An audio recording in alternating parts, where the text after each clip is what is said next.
Welcome to Samba Samba. Enjoy the video.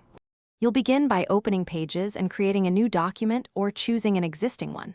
Use your Apple Pencil to tap where you want to add notes or drawings. Pages detects pencil input automatically.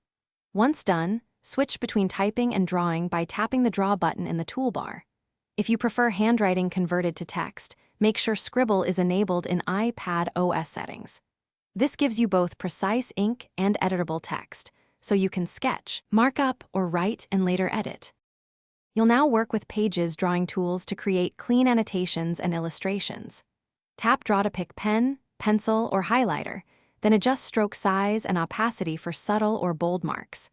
Use the lasso tool to select and move any ink, resize with handles, or cut and paste between pages.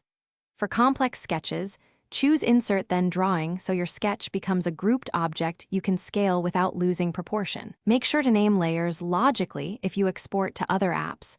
This keeps edits non-destructive. Finish by converting or exporting your work. Select handwritten text and use Convert to turn ink into editable text, or copy as text to paste elsewhere.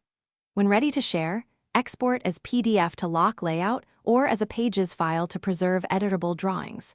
Choose flattened PDF if you need annotations baked in.